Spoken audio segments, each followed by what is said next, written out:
48 hours since the horrifying stampede in Bengaluru, 11 young lives lost and 70 plus injured. Mortal remains of the deceased have reached their respective hometowns. Families are absolutely gutted. Heartbreaking visuals show inconsolable parents and family members mourning the loss of a young life. Someone's son, someone's daughter, someone's brother, someone's sole breadwinner was lost in this stampede.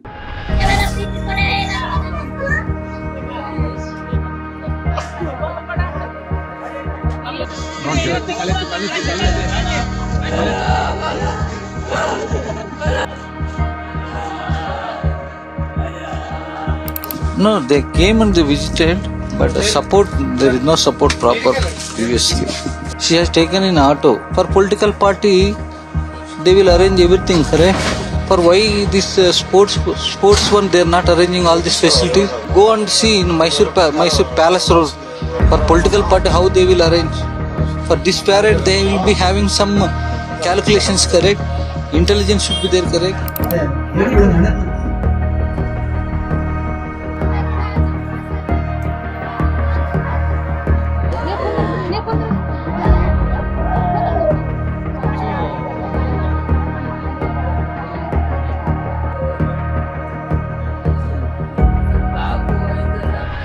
Remember, all 11 victims were under the age of 40.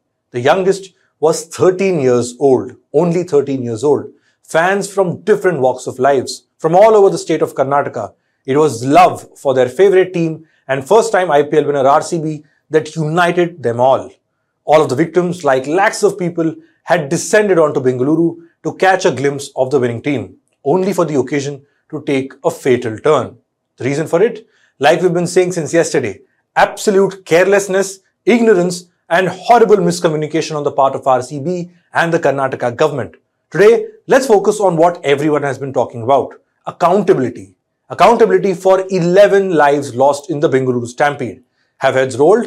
Not entirely, but there has been a start. FIR has been filed against RCB and the Karnataka State Cricket Association.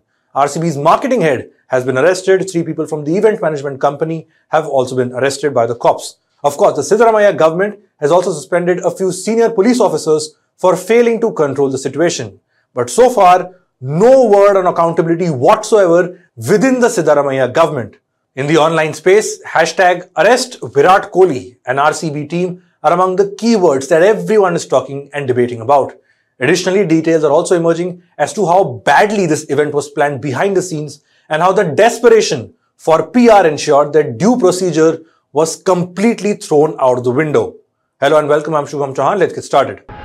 Let's give you the updates first before we get into what happened behind the scenes and how this event was unilaterally pushed by RCB. This morning, the Bengaluru police arrested 4 people. This included Nikhil Sosale, Sunil Matthew, Kiran and Sumant. Now, Nikhil is RCB's marketing head. He was arrested from the Kempegowda International Airport in Bengaluru at about 6:30 a.m. this morning on the direction of the Chief Minister. Reports say Sosale handles RCB's social media handles and is among the key links between the players and the franchise. Remember, this post by the Royal Challengers Bengaluru around 3 p.m. on 4th June is under scrutiny for publicizing the open bus parade even when the Bengaluru police had officially denied permission for the same. According to the cops, RCB's posting of free entry passes on their social media channels worsened the situation on ground. That's because neither the cops nor the public was told clearly as to how these passes would be distributed, eventually leading to chaos and confusion on ground. Now, Nikhil Sosale has moved the Karnataka High Court challenging his arrest. He said in his plea that his arrest was unlawful and that it was done by the cops only at the CM's behest and not without a preliminary inquiry. The other 3, that is Sunil, Kiran and Sumant, are from a company called DNA Entertainment. This is the firm, the event management firm that organizes entire RCB victory celebration inside the Chinnaswamy Stadium. These arrests come after an FIR was lodged at the Kabban Park police station in Bengaluru last night. RCB, Karnataka State Cricket Association and the event management company have been booked for negligence. In fact, the charges under the Bharatiya Nyaya Sanhita include culpable homicide not amounting to murder, acts endangering life or personal safety of others, unlawful assembly, abetment of an offence, liability of members of an unlawful assembly, for offences committed in pursuit of a common object. These are the charges that the FIR talks about. Today, the Karnataka State Cricket Association has put out their side of the story as well. In fact, they have also moved the Karnataka High Court seeking quashing of the FIR. The state cricket body has said it had nothing to do with the Stampede and pinned the blame on the state government and RCB. KSCA clarified that it had no role in organizing the felicitation event and was nowhere in the picture as far as crowd management is concerned. The association said that its involvement with the stadium is only limited to renting the Chinnaswamy and handling cricket-related affairs. So the KSCA has effectively also washed its hands off of whatever happened in Bengaluru.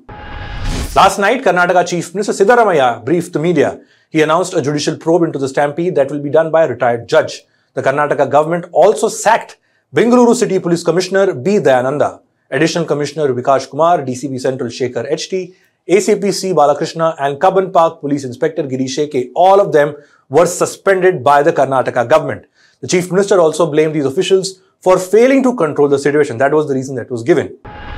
The cabinet has taken a decision to suspend immediately the CPI of the Cubbon Park police station and ACP of that particular area, DCP of Central Divisional, Deputy Commissioner of Police, Assistant Commissioner of Police and CPI, and Additional Commissioner of Police and who is in charge of the stadium, and Commissioner of Police of Bengaluru City.